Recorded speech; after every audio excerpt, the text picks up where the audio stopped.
What the hell happened?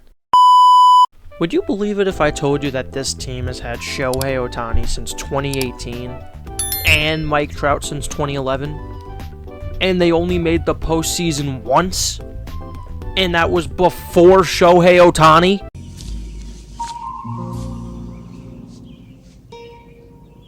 What the fuck is this piece of shit? Ridiculous. And in today's video, we're going to be talking about the Angels' disaster of a season.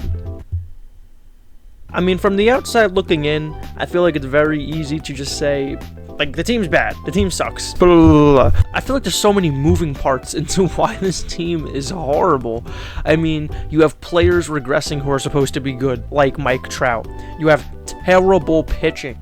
You have a horrible farm system. You have horrible contracts. You have people getting injured all the time. I mean, you have a horrendous trade deadline. I mean, this team is the epitome of poverty. I mean, unless you've been under a rock, you would have probably realized that the Angels don't have the best chance of making the playoffs right now, especially with the division that they're in. They got the Astros, the Mariners, the Rangers. They are all fighting to get into the postseason, whether it's winning the division or getting one of the wild card spots. So the fact that the Angels aren't even a part of that race, it's not looking very likely. When you look at FanGraphs, I mean, they have a 0.1% chance to clinch a wild card. That's horrible. They're 11.5 games behind back in the division, and they're 10.5 games behind in the wild card in pretty much September. You got a month of baseball left, and I highly doubt that the Rangers, Mariners, and the Astros, the Mariners, and the Rangers are all going to lose out, and the Angels are going to win the next 30 whatever games. It's not happening.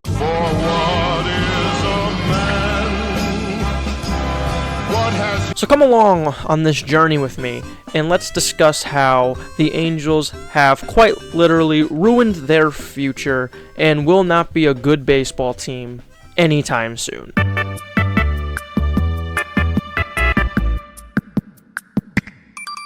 Alright, so first up, let's talk about this horrible trade deadline that they have. And I'll be honest, at the time, I thought there were pretty good trades to be made.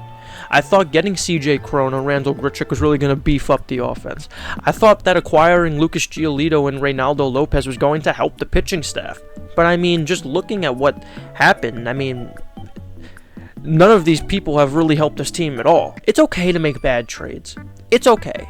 Like, it happens. Just look at what the 49ers did to get Trey Lance. I mean, you traded a pretty good number of prospects for a lot of expiring contracts. And a lot of expiring contracts who weren't even that good to begin with. Before I get into stats and all that, I think I just want to talk about how trades should happen in the MLB. You should trade for players that are going to complement the team that you have already. You shouldn't be making trades to save your season, if that makes sense. And I think the best example of that is the Los Angeles Dodgers. I mean, you've seen them get people like Lance Lynn, who was on the same team as Lucas Giolito, and Joe Kelly. They've gotten people like Ahmed Rosario, and they've gotten rid of people like Noah Syndergaard. I mean, they, in my opinion, have had the best trade deadline. And they did two things. They acquired talent that was previously on the team that they know they could reconfigure into helping this team, and they just found depth in positions that they were lacking. They didn't make a trade to pretty much save their season, pretty much. I mean, they made trades to complement the pitching staff that they had. Lance Lynn is a 5-starter. Lucas Giolito is a 2-starter in that Angels pitching staff. CJ Cron is their everyday first baseman.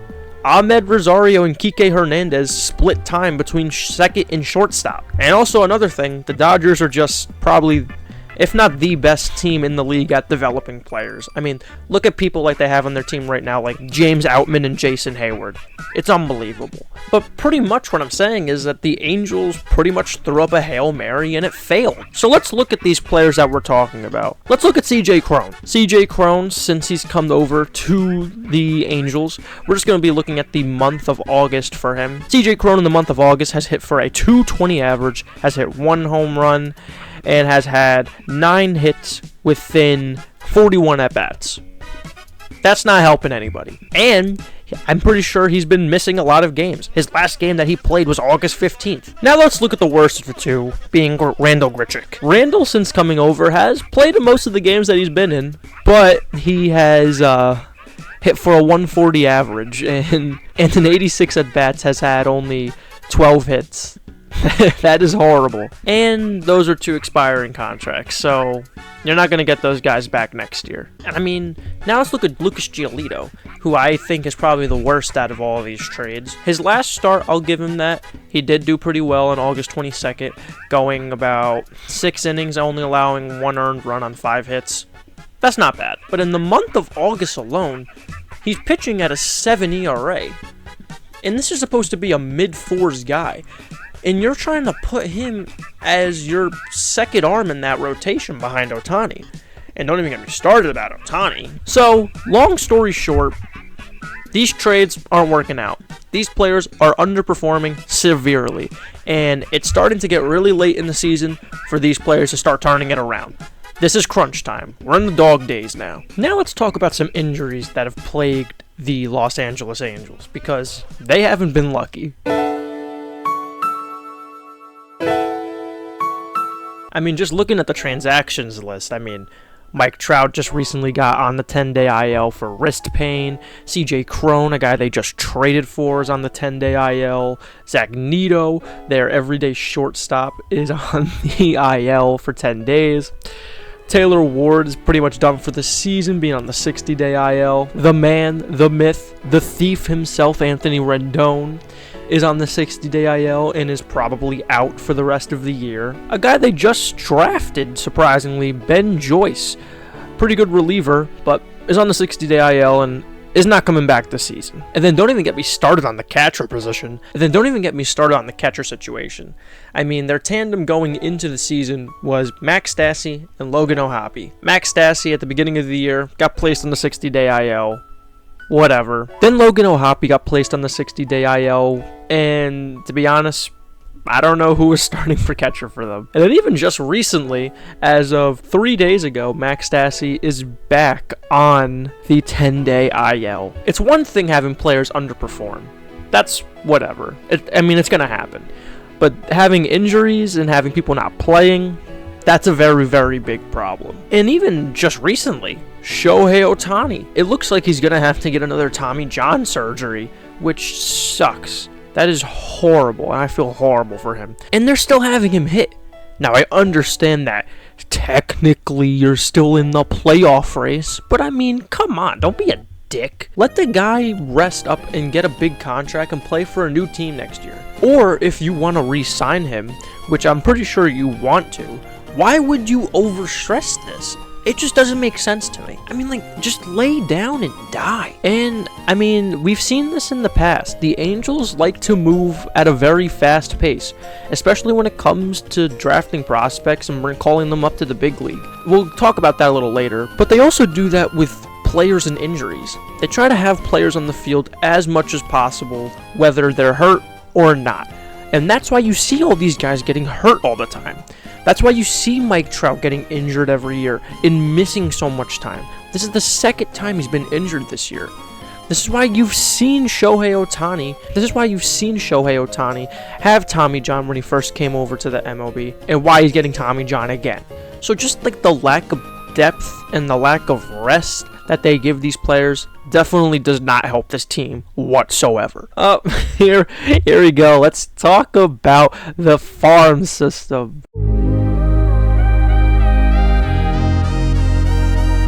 According to MLB.com, the Los Angeles Angels have the 28th best farm system in the major leagues. And if you forgot how many teams there were, there's 30 teams. They are only better than the Kansas City Royals and the Houston Astros. And that's the only thing they're going to be beating the Houston Astros in this year. I mean, I just think that this paragraph that they put for the description of their farm system really summarizes what I've been saying. If Logan O'Hoppe hadn't gotten hurt, the Angels wouldn't be without a top 100 guy. They continue to be the organization that pushes draft guys to the big leagues the fastest, with Zach Neto being the best success story. That guy, because I don't know how to say his name. Do you know how to say the guy's name? Because I don't. This year's first round pick is already in Double-A, and shouldn't take long to join Neto. Even if this system doesn't have highly ranked guys, they do get big league producers. Important since it is a little thin overall. That doesn't make sense. Fucking they got typos on this shit. But I mean, like I've said, they like to rush these things. And when you rush things are gonna go wrong. Especially with injuries. People developing wrong. I mean, it's just so many things that could go wrong. And it doesn't help that you've also traded away some of your top prospects that you had. I mean, just looking at the Lucas Giolito trade, you traded Edgar Cuero and Kai Bush. In the Angel system, Kai Bush was your third best prospect. And it's for a rental who wasn't even playing that good. I mean, that's horrible. And I mean, we've seen some horrible trades like this in the past. I mean, don't even get me started on the Javier Baez trade. I miss you every day, Pete Crow Armstrong. I really do. And then they also traded a top 100 guy, being Cuero. Now this part of the video is going to be a little interesting.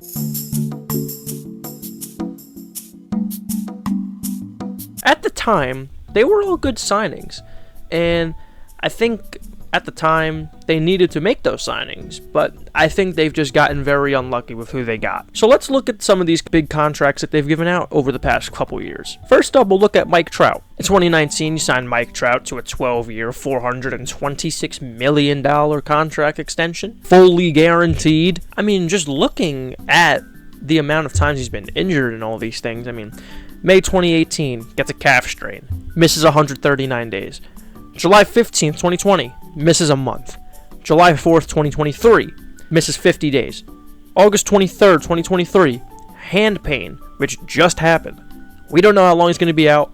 I would assume he's probably going to be out for the rest of the season, because why would you bring him back when you're not contending? So, I mean, if he keeps this pace up, I mean, it's not going to be very good. And especially this year, even when he has played, he hasn't really been that good. He has not been the Mike Trout that we've seen. Now let's look at the thief Anthony Rendon. I mean, just looking at Anthony Rendon's contract, you signed him in the year 2020 to a $245 million deal for 7 years.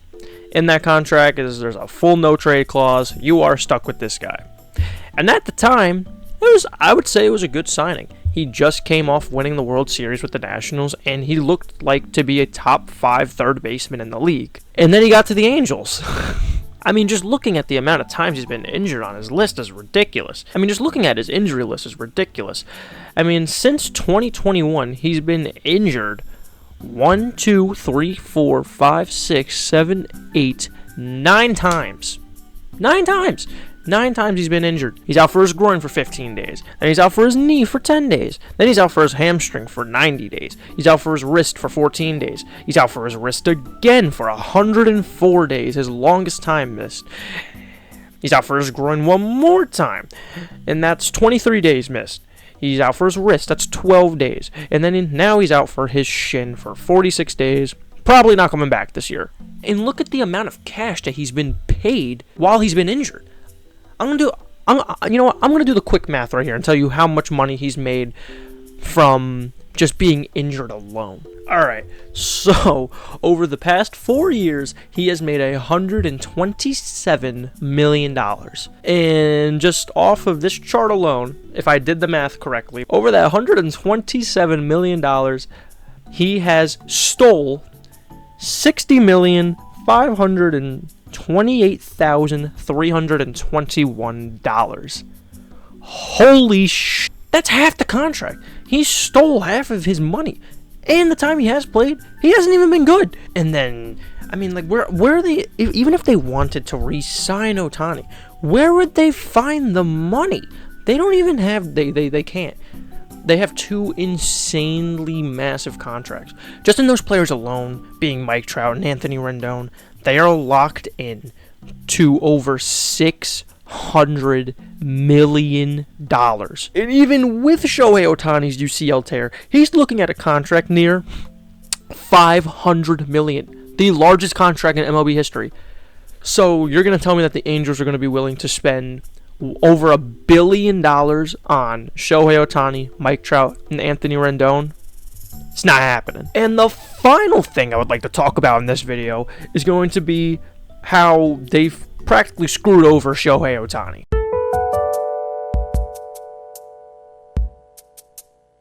I understand what the Angels did. They tried to buy at the trade deadline. They tried to show Shohei that they wanted to win. And I think he could appreciate that. But in the process, the trades make your team worse, especially for the future. And it doesn't look like you're going to be winning games anytime soon, especially with the division that you're in. So I'm pretty sure Shohei's going to want to go to a team that actually wants to win.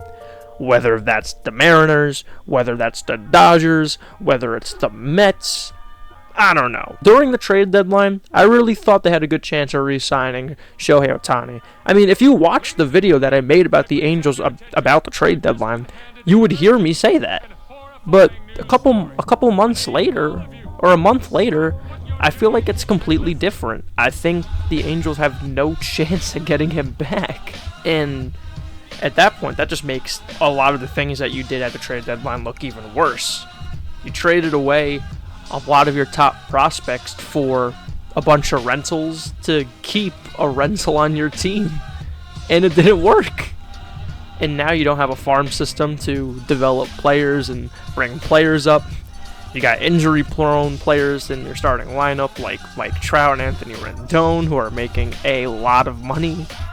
This team is going to be the next Baltimore Orioles of the 2020s. Like how the Baltimore Orioles were in the 2010s, they're going to be like the Baltimore Orioles of the 2020s. They are going to become the new Oakland Athletics. They are going to be horrible. And it sucks. Not because I'm an Angels fan, but you don't want to see a team or their fans go through that. Unless they're the Yankees. But, hey, I mean, I guess shit happens. But let me know what you guys think. Do you guys think that the Angels are doomed and are pretty much going to lose out on Shohei Ohtani? Let me know in the comments. But I think that's going to wrap it up for today's video. If you enjoyed, I would really appreciate it if you click that like button. You shared this with a friend. You would comment something pretty nice down there for me, and subscribe. But if you're interested in watching any more of my content, you can click this video right here, where I go through the entire WWE main roster and see who could make the Hall of Fame and who's not. It's a banger video. Check it out. I hope you're all having a great day, but until next time, peace.